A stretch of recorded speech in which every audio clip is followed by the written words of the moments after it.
Olvídate de todo lo que sabes por las películas, nada de duelos elegantes a cámara lenta, ni armaduras relucientes, ni música heroica, solo brutal y sucia realidad. Si alguna vez quisiste saber cómo fue realmente, entonces estás en el lugar correcto. Primero, si eras un soldado común, probablemente ni siquiera escuchaste la señal de ataque. El tipo con el cuerno estaba seguro en el borde, lejos de la verdadera matanza, y eso fue una decisión inteligente. Los trompeteros tenían en la Edad Media una mayor esperanza de vida que la mayoría de los otros soldados. Solo, reyes que habían empezado la guerra vivían en promedio más tiempo. En los primeros segundos de la pelea, casi la mitad de los combatientes delanteros tropezaban, ya sea con sus propios pies o con los de sus vecinos. Los campos de batalla no eran lugares de ejercicio bien cuidados, sino prados embarrados con raíces ocultas, listos para hacerte caer de cara. Allí yacía uno gritando, ¡ay, mi tobillo! No es precisamente la imagen de un guerrero aterrador, y en lugar de avanzar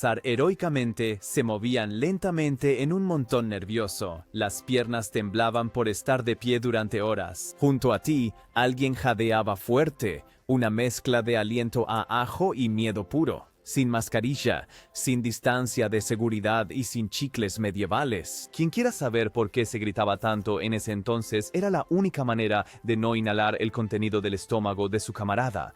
Todos gritaban, pero nadie sabía realmente por qué. La mayoría solo gritaba para ahogar su pánico. Estudios muestran que alrededor del 70% de los combatientes emiten sonidos involuntarios durante el combate.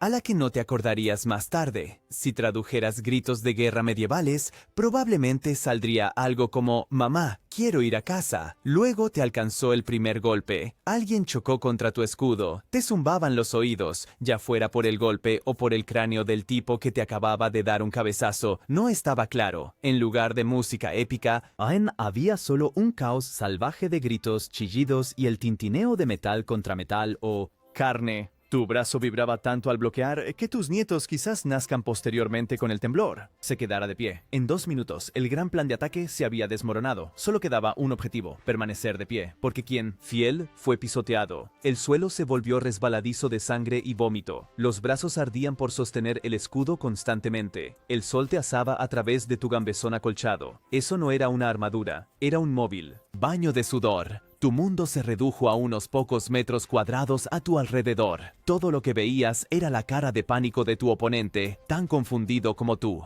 En ese momento podrían haberse dado un acuerdo silencioso. Quien afirma que las batallas son gloriosas, pertenece, golpeado. Y eso fue solo el comienzo. Si habías sobrevivido al primer choque, comenzaba la parte verdaderamente brutal del combates. Las batallas medievales se parecían menos a un torneo de caballeros y más a una pelea violenta de rugby. No se trataba de duelos, se trataba de sobrevivir. Los combates individuales eran raros. Buen 5 gegen einen Stürmten, eso no se consideraba injusto, sino una táctica inteligente. Código de honor, eso se dejaba de lado al primer golpe de espada. El único código válido era, quiero volver a casa con vida. Todo lo demás era secundario. La estrechez en las formaciones hacía casi imposible manejar bien la espada. Tenías quizás 10 centímetros de espacio para moverte. Grandes barridos con la hoja, olvídalo. En esta masa semejante a sardinas, la espada era más bien una herramienta de empuje, como en un metro abarrotado empujar a alguien. Tocarlo, solo con la intención de matar. Además, la espada ni siquiera era la principal causa de muerte. Los análisis de tumbas muestran que la mayoría de las heridas mortales fueron causadas por fuertes golpes en el cráneo o el cuello. Exactamente lo que ocurría cuando alguien caía al suelo y otros lo atacaban. ¿Combate justo? Más bien golpear hasta que nada más se mueva. El pomo de tu espada, ese pequeño abultamiento de metal en el extremo del mango, a menudo era más útil que la propia hoja. Los historiadores hablan de la técnica del medio espadón o simplemente del golpe mortal. En este, se agarra la espada por la hoja y se usa el mango como martillo. Suena brutal, también lo es, pero honestamente, Morhau es probablemente la descripción de técnica de combate más acertada de todos los tiempos. Los cascos salvaban vidas, pero también causaban nuevos problemas. Tu campo de visión estaba limitado a una pequeña rendija y la cabeza se convertía en una sartén portátil bajo el sol. En solo 20 minutos, la temperatura dentro de un casco podía superar los -40 °C. Muchos combatientes no morían por espadas, sino por colapso circulatorio. Tienes que imaginártelo. Estás luchando en una sauna abarrotada mientras alguien intenta darte en la cabeza. Se te la corten. Eso es o heroico o simplemente suicida. Y si caías, tenías en el mejor de los casos 2 segundos. Volver a levantarte. No por una regla, sino porque de lo contrario serías pisoteado o desde abajo a través de huecos en tu armadura. Los arqueólogos encontraron numerosos esqueletos en charcos poco profundos de lodo, a menudo con la cara hacia abajo. Ninguna muerte heroica dramática, solo un lento ahogamiento en el lodo. Las heridas a menudo te golpeaban desde direcciones totalmente inesperadas. Tu armadura quizás podía desviar un golpe por el frente, pero ¿qué pasa con el tajo desde el lado? ¿O el empujón de detrás? En la realidad, un luchador era atacado en promedio desde al menos 3 direcciones por minuto. Tu cabeza intentaba desesperadamente mantener todas las amenazas a la vista. Lo irónico era que el objetivo de los atacantes solía ser precisamente esa cabeza. No eran las artes marciales las que decidían sobre la vida o la muerte, sino la confusión, la caos y la pura fuerza de la masa. Muchos no morían por golpes precisos, sino por aplastamiento, por el peso de los cuerpos, por la conmoción, por la pérdida de orientación. Y aunque de alguna manera sobrevivieras a este campo de escombros humanos, comenzaba el siguiente problema. Armas evasivas, hechas voladoras, lanzas que se agitaban con pánico. Las armas que hoy admiramos en el museo eran en realidad mucho más simples. No se construyeron para verse bonitas, sino todo lo que estuviera entre tú y el interior blando de tu enemigo. Hablemos de hachas. Las hachas de combate no eran piezas ornamentales elaboradas. Básicamente eran herramientas de leñador con malas intenciones. Su fuerza residía en su simplicidad. No necesitabas estar particularmente bien entrenado, simplemente balancearlas con fuerza, bruscamente. Apuntar, el resto lo hacía la gravedad. El problema, cuando el hacha impactaba, a menudo se quedaba atascada en meme offense.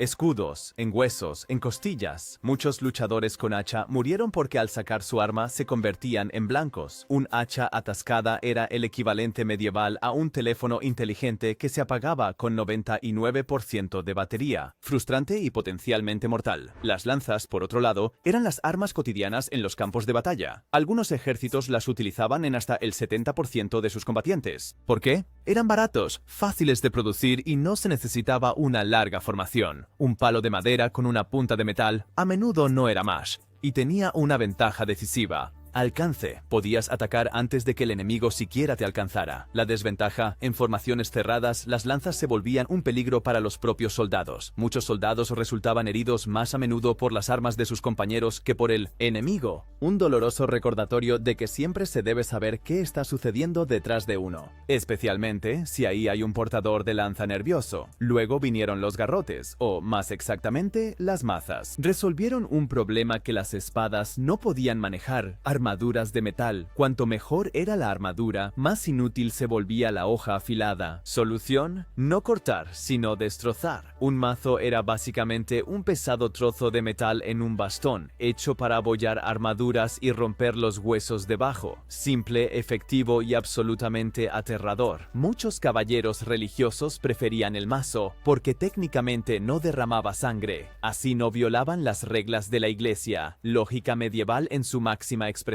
No puedo destriparte, pero sí puedo machacar tu interior. Dios no tiene problema con eso. Espadas, las estrellas de todas las historias de héroes, pero en el campo de batalla real más bien la excepción. Eran caras, tan caras que una buena espada podía costar tanto como una casa pequeña. Requerían aceros especiales, herreros experimentados y años de entrenamiento para manejarlas eficazmente. Por lo general eran nobles o soldados profesionales quienes podían permitirse estas armas, y a menudo se rompían. Investigaciones de hallazgos en campos de batalla muestran que muchas espadas fueron reparadas varias veces antes de romperse definitivamente. Imagina que cargas heroicamente contra el enemigo y tu noble espada se rompe al primer golpe. Solo te queda una cara barra de metal con un aura decepcionada, pero no todos tenían siquiera un arma adecuada. Muchos combatientes, especialmente campesinos o milicias de emergencia, acudían a lo que estaba a su alcance: herramientas modificadas, trillos, horcas, palas afiladas. Estas armas improvisadas eran ampliamente utilizado. Registros Registros de varias grandes batallas informan que hasta un 20% de los soldados rasos luchaban con herramientas agrícolas reconvertidas, y lo aterrador, a menudo funcionaban sorprendentemente bien, no menos importante porque nadie esperaba ser derribado por un campesino con una pala. Müssen, la muerte por herramienta de jardín, poco honorable, pero tan definitiva como por una espada, y mucho más vergonzoso tener que reportarlo en el más allá. También la calidad de las armas variaba enormemente.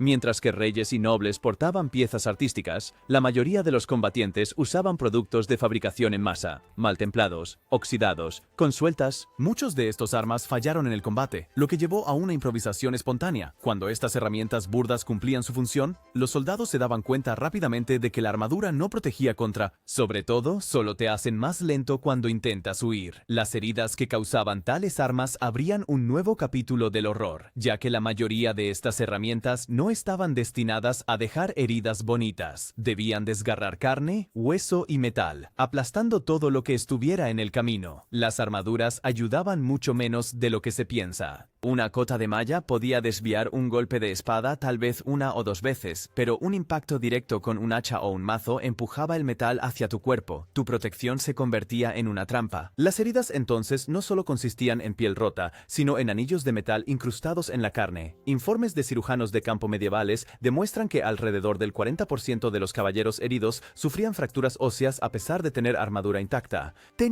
La armadura era como una burbuja de aire medieval. Aguantaba el primer impacto. Después, solo empeoraba. Un golpe en el hombro podía costar todo el brazo. Y estas armas no cortaban limpio. Rasgaban, destrozaban, ellas, de desgarros. Muchos no murieron por la lesión en sí, sino por lo que vino después. Demasiado pérdida de sangre o una infección. A diferencia de las películas, donde los héroes continúan con 10 heridas, una persona puede desmayarse tras perder solo 2 litros de sangre. Y eso puede suceder en menos de 5 minutos. A veces los combatientes ni siquiera se daban cuenta de que habían sido golpeados hasta que se mareaban y las rodillas cedían. Las armas contundentes eran especialmente engañosas. Ellas causaban lesiones internas que no se veían de inmediato, pero eran aún más peligrosas. Un impacto con un mazo podía aplastar órganos, romper costillas o causar hemorragias cerebrales sin siquiera abrir la piel. Los curanderos medievales tenían un término propio para estos casos. Estaba perfectamente bien. Y luego de repente ya no. No todas las heridas eran espectaculares. A veces se rompían dientes si el casco recibía un golpe. Astillas de escudos rotos alcanzaban los ojos. Pequeños cortes que hoy se coserían con unos pocos puntos podían volverse mortales debido a infecciones. Registros de hospitales monásticos muestran que por cada muerto en combate hubo 3 más que murieron posteriormente de fiebre de heridas. No había paramédicos en el borde del campo de batalla. Lo más cercano a ayuda médica eran otros soldados que con cinturones de cuero debían detener sangrados o cauterizar heridas con dagas al rojo vivo. El dolor no era una escala. Había solo, todavía puedo luchar y, por favor, solo mátame. Los hospitales de campaña, si lo sabía, eran generalmente tiendas de campaña con suelos de paja. Las herramientas, no estériles, tal vez alguna vez se limpiaron en la capa. La probabilidad de sobrevivir a las operaciones, alrededor de 30%, y a menudo no se amputaba porque fuera médicamente necesario, sino porque era más rápido. Pero el dolor físico a menudo era solo la mitad de la pesadilla. Los psicológicos, las heridas que dejaban estas batallas eran al menos igual de destructivas. Muchos sobrevivientes describían cómo su mente se rompía durante la batalla, especialmente cuando presenciaban cómo amigos eran destrozados. Fueron o ellos mismos estaban gravemente heridos. A medida que se prolongaban los combates, los sentidos empezaban a jugar malas pasadas. El campo de batalla no solo se convirtió en un lugar de violencia física, llegó a ser un campo minado mental. Incluso los combatientes bien entrenados y valientes caían eventualmente en un estado de desorientación. ¿Dónde estoy? Esta pregunta se hicieron muchos ya después de 10 minutos de combate. ¿Por qué? Porque el movimiento constante, el giro en todas direcciones, la visión limitada a través del casco y la total falta de perspectiva llevaron a que incluso los oficiales no supieran hacia dónde marchaban sus unidades. Sin radios o mapas, una retirada ordenada o una estrategia específica a menudo se convertían en una ilusión. Investigaciones de batallas históricas revelaron alrededor de 60% de los combatientes no sabían poco después del primer choque en qué dirección luchaban. Por eso, algunas batallas terminaban con ambas partes huyendo simultáneamente en direcciones diferentes, porque pensaban que iban a perder. Entonces era el juego más mortal de después de usted, ¿estás ya ahí ya? Was ersetzen ein das zuerst? ¿Es amigo o enemigo? Esta pregunta se volvió casi irresoluble en la masacre. Claro, uno llevaba colores de insignias o emblemas, pero después de unos minutos, estos estaban cubiertos de barro, sangre y polvo. En el pánico, muchos atacaron por error a sus propios camaradas. Informes de la batalla de Taunton en el año 1461, una de las luchas más sangrientas en suelo inglés, muestran aproximadamente 1 de cada 10 muertos cayó por la mano de un aliado. Con miles de combatientes enfrentándose en un remolino de acero y sudor, las decisiones fatales eran inevitables. ¿Es esta mi sangre? Un horroroso. La comprensión cuando de repente te das cuenta de que estás cubierto de pies a cabeza con líquido rojo. Estaban y no tenían idea de si provenía de su propio cuerpo, porque a menudo la sangre de quienes estaban cerca salpicaba sobre ti. Algunos combatientes informaron más tarde que estaban completamente empapados, pero ninguna herida ocurrieron, mientras que otros solo se dieron cuenta de que estaban gravemente heridos cuando empezaron a tambalearse. ¿Debería golpear o simplemente esquivar? Con el tiempo, esta decisión dejó de ser consciente. Golpeado, la mente humana se apagó. La conciencia ya no podía procesar la avalancha de impresiones. El instinto se apoderó. Los movimientos se convirtieron en reflejos entrenados a través de años de práctica. La memoria muscular seguía funcionando, incluso cuando la mente ya estaba vacía. Muchos soldados que sobrevivieron a una batalla apenas podían recordar lo que hicieron.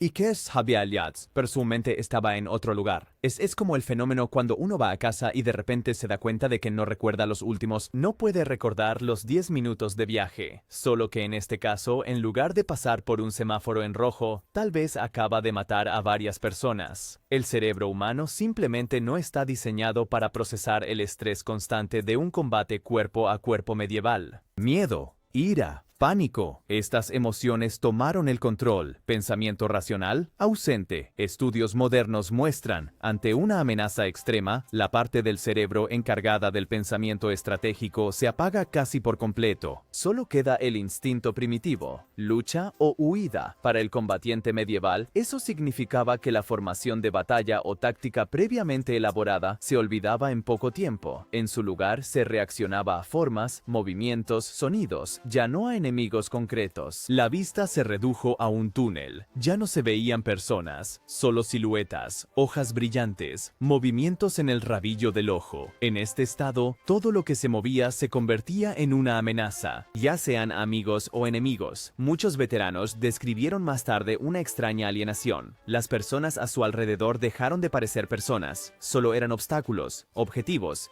sombra. Después de varios minutos de sobrecarga sensorial total, el cuerpo cambiaba al modo piloto automático. Las acciones de combate se llevaban a cabo automáticamente, mientras la mente susurraba en segundo plano. La psicología moderna llama a este estado Battle Mind, un modo en el que las acciones al pensamiento adelantarse. Algunos sobrevivientes dijeron que tenían la sensación de ver su propio cuerpo desde afuera, observar, como si solo fueran espectadores de su propia lucha por sobrevivir. El tiempo perdió su significado en este estado. A veces, los soldados recordaban combates que desde su perspectiva habían durado horas, aunque los testigos oculares hablaban de solo unos pocos minutos, informaron. O al contrario, batallas que parecían durar una eternidad pasaban para los involucrados como en cámara rápida. Esta distorsión mental hacía que el ya de por sí caótico acontecimiento fuese aún más difícil de comprender, y en algún momento, cuando todo se volvía demasiado, una parte considerable de los combatientes escogía la única opción lógica: huir. Los libros de historia glorifican la firmeza. Las películas muestran heroicos últimos combates. La realidad era diferente. La mayoría de los soldados de infantería medievales no tenían una reputación que defender, solo tenían una vida que salvar. Querían. La situación de las fuentes es clara. Alrededor del 40% de los soldados huyeron antes de que la batalla alcanzara su punto más sangriento, y eso no se consideraba cobardía. Era prudente. Para los campesinos y los soldados de infantería no había gloria, ni baladas, ni estatuas, solo el deseo de llegar a casa con vida. La vergüenza se dejaba a los caballeros, que daban demasiada importancia al honor. En dicho popular entre los simples combatientes decía: el cementerio está lleno de héroes, la taberna llena de corredores. Las batallas a menudo no terminaban con una victoria formal, sino porque un bando simplemente al primero en la perdieron los nervios. Una vez que los primeros corrían, seguía una reacción en cadena. El pánico era más contagioso que cada peste. En la batalla de Hastings, por ejemplo, las tropas sajonas huyeron varias veces. Ellas corrían, se reunían, regresaban y volvían a correr. No todos huían con éxito. Algunos fingían estar muertos, otros suplicaban de rodillas por piedad, otros se escondían detrás de cadáveres, cuerpos de caballos o carros. Uno sobrevivió al meterse dentro de un caballo muerto por horas. No es una historia que uno quisiera contar a sus nietos, pero funcionó. La huida no era garantía. En algunos ejércitos, los desertores eran asesinados por sus propios compañeros y que con 20 kilos de armadura encima, huir no era sencillo. Muchos caballeros eran simplemente alcanzados porque se quedaban sin aliento después de 100 metros. Aquellos que realmente lograban escapar notaban rápido. Victoria significaba en verdad solo una cosa: uno sigue vivo. Esa era toda la definición. Sin aplausos, sin canciones de victoria, sin epopeya de batalla, solo todavía respiro. Eso ya era más de lo que muchos otros podían decir. Cuando la pelea terminaba, no había euforia ni triunfo, solo cansancio, dolor. Silencio. Los soldados sobrevivientes se desplomaban donde estaban, demasiado exhaustos para celebrar, demasiado vacíos para hablar. El ambiente sonoro de una batalla ganada, no un hurra, sino más bien: ¿alguien tiene agua y un pantalón sin sangre ajena? Entonces comenzaba la parte pragmática. Se limpiaba la sangre de la cara, con la esperanza de que no fuera la suya. Se palpaba, buscaba. Tras heridas que no se habían sentido por la adrenalina, se buscaba a los amigos y se daba cuenta de que algunos no regresaban. Entonces se recogía lo que aún servía: espadas, hachas, cascos, todo lo que estuviera medianamente intacto. El suelo del campo de batalla se transformaba en un macabro mercado. Incluso las botas de los muertos se llevaban, si eran mejores que las propias. Reciclar en la Edad Media no era una idea ecológica, sino una estrategia de supervivencia. Se encontraba todo lo que fuera útil: piezas de armadura, flechas, cantimploras. Lo que ya no era necesario se dejaba atrás. 10 cuerpos, las armas rotas, los cascos torcidos. En medio del campo, tal vez todavía había una lanza con un casco abollado encima, un monumento silencioso para lo que había sucedido. Ayuda médica, si existía, era mayormente improvisada. Una tienda, paja en el suelo, un médico de campaña exhausto con herramientas oxidadas. La tasa de mortalidad en tales hospitales era del 25 al 50%. Y si recibías tratamiento, a menudo no dependía del estado de tu herida, sino de si qué tan despierto y sobrio estaba el cirujano en ese momento. Pasaban días hasta que el cuerpo se recuperaba medianamente del combate. Todo. Los hematomas aparecían en lugares donde no recordabas haber sido golpeado. El sueño era inquieto, interrumpido por reflejos de protección repentinos contra ataques imaginarios. Muchos veteranos despertaban golpeando a enemigos invisibles o se golpeaban en el sueño con el puño, con el codo, con la rodilla. Más de un cónyuge llevaba moretones porque la pesadilla de la guerra continuaba en la cama, y en algún lugar afuera, en la tierra lodosa, se pudría un escudo roto, medio hundido en la barro. Nadie vino a limpiar. Los campos de batalla no se limpiaron, fueron olvidados. Siglos después, los campesinos se encontrarían al labrar sus campos con hojas oxidadas, partes de armaduras y, a veces, huesos. La tierra devolvía lentamente lo que una vez se tragó. Ate. Y así se reveló la verdad sobre las luchas medievales. Las películas celebran el final como un triunfo, pero para los que estuvieron allí, la victoria a menudo era solo el comienzo de otra cosa. Un largo, doloroso lucha por la supervivencia. No contra enemigos, sino contra lo que uno había visto y contra lo que quedaba dentro de uno.